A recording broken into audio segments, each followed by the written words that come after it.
तो नमस्कार दोस्तों, आप सबका एक बार फिर से स्वागत है आपके अपने YouTube चैनल पर। दोस्तों, आज की जो स्टोरी है वो बड़ी अचंभे में डालने वाली है। मतलब उसे सुन के आप जो है हैरत में पड़ जाओगे कि आखिर ऐसा कैसे हो सकता है। दोस्तों, आपने अक्सर सुना होगा, न्यूज़ में सुना होगा या अखबार में पढ़ा होगा, डॉक्टर की लापरवाही। डॉक्टर की लापरवाही में कभी डॉक्टर कैंची पेट में छोड़ देता है ऑपरेशन के टाइम पे, कभी तौलिया छोड़ देता है। मगर आज जो मैं आपको स्टोरी सुनाने जा रहा हूँ वो इन सब से आगे बढ़कर है, बहुत हटके है। दोस्तों, एक कहानी है ब्राज़ील की। ब्राज़ील में एक लड़की होती है, 37 वर्षीय लेडी होती है वो। उसके 2 बच्चे थे और बचपन से उसको जो है चक्कर आने की शिकायत थी। ये उसको एक बीमारी थी बचपन से कि उसको ना चक्कर आते थे, चलते हुए भी, काम करते हुए भी, मतलब हर उसमें। रोज़ावेला उसका नाम था उस लेडी का। अब दोस्तों, क्या होता है कि उसकी दवाई पानी भी किया जाता है, उसको हर जगह टेस्ट इलाज सब कुछ कराया जाता है, मगर उसे कोई आराम नहीं आता है। तो एक दिन अचानक इसी 2023 में, अभी जनवरी महीने की बात है, जनवरी महीने में उसे 22 जनवरी को उसकी तबीयत बिगड़ जाती है। दोस्तों, तबीयत बिगड़ने के बाद उसका हस्बैंड उसे हॉस्पिटल में लेके चला जाता है, इज़ाबेला को। इज़ाबेला हॉस्पिटल में एडमिट हो जाती है और डॉक्टर उसकी सारी जांच करता है। जांच करने के बाद उसका इलाज उस हॉस्पिटल में ही चल रहा था, इज़ाबेला का। और एक दिन अचानक, ये 27 तारीख की बात है, इज़ाबेला को 2 हार्ट अटैक आते हैं। 2 हार्ट अटैक आने के बाद उसको आईसीयू में ले जाया जाता है और वेंटिलेटर पे उसको डाल दिया जाता है। अब वहाँ पे एक दिन रहती है वेंटिलेटर पे, और उसके जो इंटरनल ऑर्गन्स थे ना जितने भी, वो सब जवाब दे देते हैं और रोज़ावेला की मृत्यु हो जाती है। दोस्तों, अब उसका डॉक्टर जो था, वो डॉक्टर उसके हस्बैंड को बोल देता है रोज़ावेला के कि आपकी धर्मपत्नी जो है एक्सपायर हो गई हैं, आप इसे यहाँ से ले जाओ। और पोस्टमार्टम के लिए बॉडी को भेज देते हैं, मगर हस्बैंड उसका मना कर देता है कि नहीं नहीं, हमें पता है बचपन से बीमार थी, तो हम इसका पोस्टमार्टम नहीं कराएंगे। तो डॉक्टर जो है उनको एक लेटर पे लिख के दे देता है क्लियरली कि ये डेड हो चुकी है इतने टाइम पे, इस वजह से। वो रोज़ावेला को घर लेके आ जाते हैं उसकी बॉडी को। तो 29 तारीख आ जाती है दोस्तों, ये 29 तारीख को, 28 को उसको घर लेके आते हैं। मगर उस दिन उसका जो क्रिमिनेशन वगैरह जो होता है ना, वो उनकी जो भी सेरेमनी होती है वो नहीं करते हैं उसको, क्योंकि वो और दूसरे रिश्तेदार और फ्रेंड्स आने होते हैं, उनका इंतज़ार करते हैं। तो एक दिन बाद, यानी कि 29 जनवरी 2023 को, वो सभी रीति रिवाजों के साथ उसे घर से लेके जाते हैं और कब्रिस्तान में पहुंच जाते हैं। वहाँ पे जाने के बाद उसे ताबूत में रखा जाता है और बाकायदा जो भी उनके रीति रिवाज हैं, उन रीति रिवाजों से उसे दफन कर दिया जाता है। कीलें ठोक के, बड़े बड़े पत्थर रख के उसको दफन कर दिया जाता है, रोज़ावेला को। अब सब रोज़ावेला के घर वाले वापस आ जाते हैं। अब सिलसिला शुरू होता है दोस्तों। क्या सिलसिला शुरू होता है? आसपास से जो कब्रिस्तान था, उसके कब्रिस्तान के आसपास झुग्गी झोपड़ियाँ और बस्ती टाइप था। अब डेली उन्हें किसी के चीखने चिल्लाने की आवाज़ आनी शुरू हो गई, बचाओ, हेल्प मी, बचाओ, इस टाइप की आवाज़ें आनी शुरू हो गई। तो जो आस पड़ोस के जो लोग थे, झुग्गी झोपड़ी वाले, वो सब ये आवाज़ सुन के बड़े चौंक जाते थे, बड़े हैरान हो जाते थे कि आखिरकार ये आवाज़ें कहाँ से आ रही है। अब एक दिन वो इकट्ठा होकर जाते हैं कि हम चेक करते हैं कि यहाँ कोई भूत प्रेत बला, ऊपरी हवा, ऐसा कुछ सिस्टम है, या कौन है, कौन परेशान कर रहा है जो कभी रात में चीखने लगता है, कभी दिन में, कभी दोपहर में, कभी सुबेरे। तो वो सभी बस्ती के लोग इकट्ठा होकर जाते हैं और यहाँ वहाँ वो सुनते हैं आवाज़ को कि कहाँ से आ रही है, कहाँ से आ रही है। तो वही जो रोज़ावेला की जो कब्र थी ना, वहाँ पे जा पहुँचते हैं और कान लगा के सुनते हैं। तो उन्हें सुनाई देता है कि अंदर से किसी के कराहने की आवाज़ आ रही है, कोई अंदर से, जब वो बाहर से आवाज़ मारते हैं तो अंदर से भी हेल्प की आवाज़ आती है। तो वो घबरा जाते हैं बस्ती वाले कि यार जो मृत है, जो मर चुका है, वो आखिरकार कैसे कब्र से बोल सकता है। तो सब डर के भाग जाते हैं वहाँ से। और फिर उन्हें शक भी होता है कि यार हो सकता है कि इसमें कुछ गलत हो इस कब्र में, या किसी ऐसे इंसान को दफना दिया हो जो जिंदा हो, या कुछ इस टाइप का उन्हें कुछ भ्रम हो जाता है। तो वो पुलिस से कांटेक्ट करते हैं और पुलिस को बुला लेते हैं। पुलिस जब आती है तो पुलिस रजिस्टर देखती है जो कब्रिस्तान होता है, या जो वहाँ पे सारी डिटेल लिखी जाती हैं कि कौन आदमी को लाया था, किसको लेके आए थे, किसकी फैमिली से था। पुलिस जब उसको देखती है ना रजिस्टर को, तो रजिस्टर में रोज़ावेला का नाम दर्ज होता है, लेडी जो 37 साल की थी।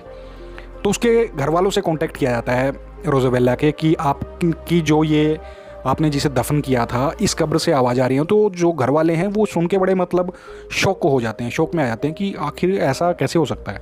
तो फटाफट से वो घर वाले वहाँ पहुँचते हैं। पहुँचने के बाद, कब्रिस्तान में पहुँचने के बाद, वो देखते हैं, खुद से कान लगा के सुनते हैं, तो उन्हें भी आवाज़ आती है कि ये तो रोज़ावेला ही है। तो फटाफट से उस कब्र को तोड़ा जाता है और उस ताबूत को बाहर निकाला जाता है। अब ताबूत जो था जब उसको निकालने लगे उससे पहले उन्होंने देखा कि जिस पोजीशन में ताबूत को रखा था उससे पोजीशन हिली हुई है। अब वो सारे देख के बात भी चौंक जाते हैं और कि ये ताबूत को किसने हिलाया या कैसे क्या हुआ। खैर चलिए, वो ताबूत को बाहर निकालते हैं और उससे कीलें हटाई जाती हैं और हटा के जैसे ही वो खोलते हैं उसका ढक्कन तो सभी की आंखें फटी की फटी रह जाती हैं। रोजरवेला जो लेडी थी, क्योंकि मरने के बाद ना नाक और कान में रुई डाली जाती है, तो वो रुइयाँ निकली हुई थी और उसके दोनों हाथ जख्मी थे और माथे से भी खून बह रहा था, मगर वो बेहोश थी उस समय। और उसकी बॉडी पर जब हाथ लगाया, पैरों को चेक किया तो गर्माहट आई, लोगों ने गर्माहट को महसूस किया। उसे फटाफट से एम्बुलेंस बुलाया गया, पुलिस भी साथ थी और रोजरवेला की बॉडी को उस समय तो जीवित ही मानेंगे उसे ले जाकर हॉस्पिटल में एडमिट कराया गया, उसी हॉस्पिटल में जिसने उसे डेड को डिक्लेयर किया था। अब डॉक्टर भी हैरान कि ऐसा आखिरकार कैसे हो सकता है। और ये बात भी कब की होती है दोस्तों, जब 29 तारीख को उसको दफना दिया जाता है, उसके 10 दिन बाद यानी कि 9 तारीख को वो कब्र को खोला जाता है। मतलब 10 दिन तक वो अंदर ही जिंदा रहने के लिए, बाहर निकलने के लिए तड़प रही थी, कोशिश कर रही थी। और 10 दिन बाद जब उसे निकाल के उसी डॉक्टर के पास ले जाया गया तो डॉक्टर भी हैरान था, पुलिस भी हैरान थी, उसके घर वाले भी हैरान थे और आसपास जो बस्ती थी वो भी हैरान थी। और ये चर्चा पूरे शहर में हो चुकी थी कि एक लेडी जो मर चुकी थी, जो 10 दिन पहले मर चुकी थी, डॉक्टर ने जिसे डेड डिक्लेयर कर दिया था, वो जिंदा उस कब्र से निकली। तो ये खबर सुनकर मतलब पूरे शहर में चर्चे होने लगते हैं इस बात के। और डॉक्टर जो है उसका फिर से टेस्ट करते हैं, उसके ऑर्गन्स देखते हैं, सब कुछ देखते, तो वो सब सही काम कर रहे थे। तो डॉक्टर भी हैरान थे कि आखिरकार ये कैसे हुआ है। अब डॉक्टर बोलते हैं कि हमारी भूल नहीं हो सकती, क्योंकि इनका चेकअप जिनने किया था वो सीनियर डॉक्टर थे और उनसे आज तक उनका जो रिकॉर्ड है वो बिल्कुल सही था, ये गलत काम नहीं कर सकते। तो फिर से एक डॉक्टर का पैनल बुलाया जाता है, अलग अलग हॉस्पिटल से बड़े बड़े डॉक्टर को बुलाया जाता है, वो सब लोग उसका चेकअप करते हैं। मगर फिर एक और बात होती है, 10 तारीख को जैसे ही उसको हॉस्पिटल में ले जाया गया था, हॉस्पिटल में ले जाने के बाद वो 24 घंटे तक जिंदा रहती है हॉस्पिटल के अंदर ही। उसको जांच परख के सब मतलब उसको वेंटिलेटर और उन पे फिर भी रखा जाता है, क्योंकि उसकी शारीरिक जो बॉडी थी ना वो बड़ी कमज़ोर हो चुकी थी, क्योंकि 10 दिन से भूखी प्यासी और वो वहीं पे दफन थी। और वेंटिलेटर पे उसको दोबारा डाल दिया जाता है, मगर उसको सब कहते हैं कि हाँ ये जिंदा है अभी। और फिर से उसको 2 हार्ट अटैक आते हैं और वो फिर डेड हो जाती है।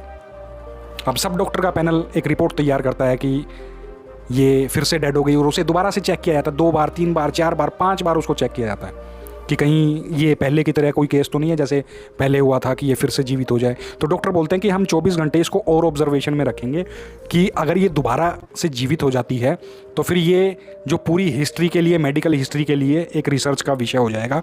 तो हम 24 घंटे और इसको अपने पास रखना चाहते हैं। घर वाले इस बात को मान जाते हैं। अब 24 घंटे तक बॉडी में कोई हलचल नहीं होती है, तो डॉक्टर जो है रोजरवेला की बॉडी को उसके फैमिली को दे देता है। उसकी फैमिली ले जाके फिर से उसको दफना देती है उसी कब्र में। और दोस्तों जो रोजरवेला की माँ थी वो डायरेक्ट पुलिस के पास जाती है और वो कहती है कि आप एक केस लिखो, मुझे एक केस करना है, आप एक केस को दर्ज करो। वो केस क्या लिखवाती है? वो लिखवाती है कि मेरी बेटी जिंदा थी मगर डॉक्टरों ने लापरवाही ऐसी करी और उसको मृत डिक्लेयर कर दिया, डेड डिक्लेयर कर दिया, और उसे हमें ले जाने के लिए बोला और हम उसे ले गए और उसको हमने दफना दिया। मगर डॉक्टर ये कहते हैं कि जब हमने उसको डेड डिक्लेयर कर दिया था उसके 24 घंटे बाद तक वो आपके घर में मौजूद थी, तब भी उन्होंने कोई हरकत नहीं करी। तो वो डेड थी, इसीलिए हमने इसको डेड डिक्लेयर किया था। पुलिस शिकायत दर्ज कर लेती है और पुलिस मीडिया को बताती है कि अगर हमें ज़रूरत पड़ी तो हम कब्र से रोजरवेला को फिर से निकालेंगे। अगर कोई ऐसी हरकत हमें सुनाई देती है, दिखाई देती है या ऐसा कुछ भी हमें महसूस होता है तो हम उसको कब्र से दोबारा निकालेंगे। तो सब हैरान परेशान, सब चर्चे जो है चारों तरफ फैले हुए थे इस चीज़ के। घर वाले भी वहाँ 2 दिन तक, उसके बाद भी 2 दिन तक वहीं बैठे रहते हैं और वो महसूस करते हैं कि कहीं कोई आवाज़ आ रही है या कहीं कुछ हो रहा है।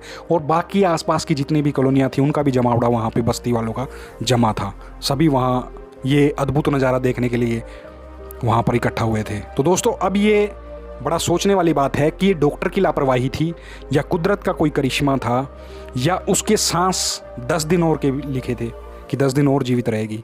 ये किसी को भी नहीं पता है दोस्तों, क्योंकि ये जो ऊपर वाले ने कुदरत बनाई है ना उस पर रिसर्च नहीं किया जा सकता। डॉक्टर्स हैं, इलाज करते हैं, सारे काम करते हैं, मगर अब आप खुद देखिए कि ये मेडिकल की सोच से भी परे ये केस है कि कैसे उस महिला को दफन कर दिया जाता है, मृत डिक्लेयर कर दिया जाता है, दफन कर दिया जाता है और 10 दिन बाद कैसे वो फिर से ज़िंदा उस कब्र से निकलती है। और फिर वो हॉस्पिटल जाती है और फिर उसको डेड डिक्लेयर किया जाता है, फिर वो कब्र में आती है, फिर पुलिस के पास जाया जाता है, केस लिखाया जाता है। पुलिस बोलती है कि अगर हमें ज़रूरत पड़ी तो फिर से हम इसको बाहर निकालेंगे और फिर से इसकी जांच की जाएगी। तो ये दोस्तों दुनिया का पहला ऐसा केस होगा जिस रोज़वेला का कि जिसको कब्र में दफनाया गया फिर निकाला गया, मतलब 3 बार दफनाया जाएगा, 3 बार निकाला जाएगा, 2 बार तो हो चुका है। तो ये केस जो है अभी दर्ज कर लिया गया है, अभी ताज़ा एक खबर थी, दफन कर दिया गया है।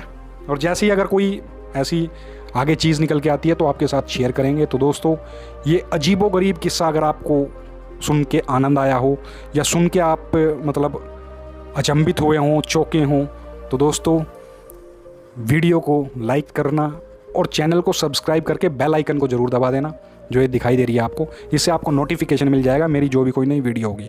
तो दोस्तों ऐसे ही रहस्य रोमांच के किस्से मैं लेकर आता रहता हूँ इस चैनल पर। तो दोस्तों आते हैं, मिलते हैं आपसे अगली स्टोरी में। तब तक मौज लो रोज लो, ना मिले तो खोज लो। आप सबका दिल से धन्यवाद।